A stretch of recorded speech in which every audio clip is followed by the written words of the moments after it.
এইটা হচ্ছে মଙ୍ଗଳବାର ଦିନର ଭିଡ଼ିଓ। ମଙ୍ଗଳବାର ଦିନ ମାନେ ପ୍ରଥମାଷ୍ଟମୀ ପୂର୍ବ ଦିନର ଭିଡ଼ିଓ। ବାବୁ ଯେହେତୁ ଡ୍ୟୁଟି ଯିବେ ମୁଁ ସକାଳୁ ଉଠି ରୋଷେଇବାସ ସବୁ ସାରି ଦେଇଥିଲି। ଆଜି ତ ମଙ୍ଗଳବାର ଥିଲା, ଭାତ ଡାଲମା ଭଜା କରିଦେଇଥିଲି, କିନ୍ତୁ ବାବୁ ଆସି ହଠାତ୍ ମୋତେ କହୁଛନ୍ତି ଆଉ ଆଜି ଡ୍ୟୁଟି ବନ୍ଦ ଅଛି, ରୋଷେଇ କାହିଁ କରୁଥିଲୁ? ମୁଁ କହିଲି ତମେ ନ ଯିବାର ଥିଲେ ମୋତେ କହିଥାନ୍ତ, ମୁଁ ତ ଜାଣିନି ତମେ ଯିବନି ବୋଲି ନା। ନାଇଁ ମୁଁ ଯାଇଥାନ୍ତି ଯେ ବାପା କିନ୍ତୁ ମନା କରୁଛନ୍ତି, ଛୁଆଙ୍କ ପାଇଁ କିଣାକିଣି ହେବ, ଆଉ ପ୍ରଥମାଷ୍ଟମୀ ତ ଯେହେତୁ କାଲି ଆଉ ଟାଇମ୍ ନାହିଁ କିଣାକିଣି କରିବା ପାଇଁକା, ଆଉ ତୁ ଚାଲ ହଉ ରୋଷେଇ କରିଛୁ ଭଲ କଥା, ଚାଲ ବାହାରେ ଚାଲ ଯିବା କିଣାକିଣି କରିବା ପାଇଁକା। ମୁଁ କହିଲି ତାହେଲେ ହଉ ଠିକ୍ ଅଛି, ଭଣଜା ଭାଣିଜି ସମସ୍ତ ପାଇଁ କିଣାକିଣି ହେବ, ଆମେ ବି ଯାଇଥିଲୁ କିଣାକିଣି କରିବା। ମୁଁ ଯିବି ମାନେ ମୋ ପୁଅ ତ ନିଶ୍ଚିନ୍ତ ବୋବେଇବ ଯିବା ପାଇଁକା, ଆଉ ମୁଁ ଆଉ ମୋ ପୁଅ ଆମେ ସମସ୍ତେ ଯିବୁ ମାନେ ଆମ ଝିଅ ଟିକି ଝିଅ ବି କାନ୍ଦିବ। ତାପରେ ଆମେ ଦୋକାନରେ ପହଞ୍ଚି ଯାଇଥିଲୁ। ଦୋକାନରେ ପହଞ୍ଚିட்டு ଅଳ୍ପ ଲୋକ ଥିଲେ, ବେଶୀ କିଛି ଲୋକ ନଥିଲେ, କିନ୍ତୁ ଆମେ ଆସିଲା ପରେ ଲୋକ ହେଇଗଲେ। ତାପରେ ଏଠି ମୋ ଭାଣିଜୀଙ୍କ ପାଖକୁ କଲ୍ କରିଥିଲେ, ଯେହେତୁ ସେ କଲେଜ ଗଲେଣି ତାଙ୍କ ପସନ୍ଦରେ ଡ୍ରେସ୍ ନେବାକୁ ପଡ଼ିବ, ଆଉ ଆମ ପସନ୍ଦ ଆଉ ଆଜିକାଲିକା ପିଲା ପସନ୍ଦ କରିବେ କି ନାହିଁ ତାଙ୍କ ପାଇଁ କଲ୍ କରିକି ପଚାରିଥିଲେ ଡ୍ରେସ୍ ପାଇଁକା।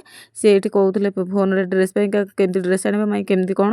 ତାପରେ ଏଇଠି ବାବୁ ଆସି ବିଲ୍ କରିଦେଇଥିଲେ, ଆମେ ଆସି ବାହାରେ ଠିଆ ହେଇଥିଲୁ। ଘରକୁ ଫେରି ଆସିଲୁ, ସବୁ କିଣାକିଣି ଷ୍ଟେସନାରୀ ଜିନିଷ ସବୁ କିଣାକିଣି କରିକିରି ହେଇଯାଇଥିଲା ଗୋଟେ ସେତେବେଳକୁ। ଘରକୁ ଫେରି ଆସିଥିଲୁ। ଘରକୁ ଆସିବି ତାଙ୍କ ପାଇଁ ମୋତେ ସବୁ କହିଲେ ସଜଡ଼ା ସଜଡ଼ି ସବୁ କରିଦେ, କାହାର କେଉଁ ଡ୍ରେସ୍ ସବୁ ଅଲଗା ଅଲଗା କରିଦେ, ମୁଁ ନେଇକି ସାଙ୍ଗେ ସାଙ୍ଗେ ଦେଇଦେଇ ଆସିବି। ଆଉ ମୁଁ କହିଲି କ'ଣ ଖରା ହେଉଛି ଯିବ ନା, ହଉ ଖରା ହେବ ପଛେ ମୁଁ ଯାଇକି ଦେଇଦେଇ ଆସିବି, କାହିଁକିନା ଆଉ ସମୟ ନାହିଁ, ମୁଁ କାଲି ବି ତ ସକାଳୁ ଯାଇ ହେବନି, ପ୍ରଥମାଷ୍ଟମୀଟା ତୁ ସାଙ୍ଗେ ସାଙ୍ଗେ ବାହାର କରିଦେ, ମୁଁ ନେଇକି ପଳେଇ ଆସିବି, ପଳେଇ ଦେଇଦେଇକି ଆସିବି। ମୁଁ କହିଲି ତାହେଲେ ଠିକ୍ ଅଛି। ତାଙ୍କୁ ସବୁ ସଜଡ଼ା ତାଙ୍କ ଜିନିଷପତ୍ର ସବୁ ସଜଡ଼ା ସଜଡ଼ି କରି ଦେଇଦେଲି ଦି ନଣନ୍ଦଙ୍କ ଘରକୁ।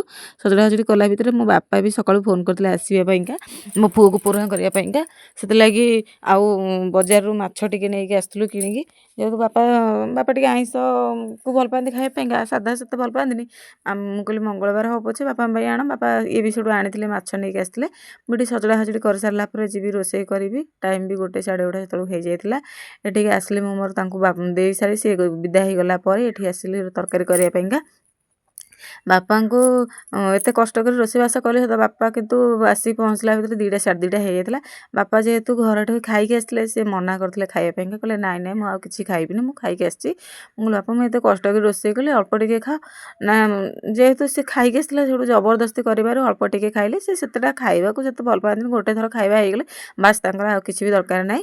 ଏତେ ଥର ଖାଇବାକୁ ସେ ଭଲ ପାଆନ୍ତିନି, ଭାତ ଏତେ ଥର ଖାଇବା ଭଲ ପାଆନ୍ତିନି। ବାରମ୍ବାର ଚା ଦେଲେ ବରଂ ସେ ପିଇବେ, କିନ୍ତୁ ଭାତ ଖାଇବା ପାଇଁ ଭଲ ପାଆନ୍ତିନି। ଯେହେତୁ ସେ ଦେଖିଲେ ତାଙ୍କ ଝିଅ ଏତେ କଷ୍ଟ କରି ରୋଷେଇ କରିଛି ଖରାରେ, ଆଉ ଖରା ମାରୁଛି, ମୋ ଝିଅ ରୋଷେଇବାସ କରିଛି ବାପା ଆସିବେ ବୋଲି, ସେଇ ମନ ରଖିକି ଖାଲି ବାସ୍ ଥାଳି ପାଖରେ ବସିଲେ, ଉଠିଲେ, ଅଳ୍ପ ଯୋଡ଼େ ଖାଇଛନ୍ତି। ଆଉ ବାପାଙ୍କୁ ଭିଡ଼ିଓରେ ଆଣିଲିନି ଏଥିଲାଗି ମୋତେ ଠିକ୍ ଲାଗିଲାନି ବାପାଙ୍କ ସହ ଭିଡ଼ିଓ ବନେଇବାକୁ, ମୋତେ ଟିକେ ଭଲ ଲାଗିଲାନି।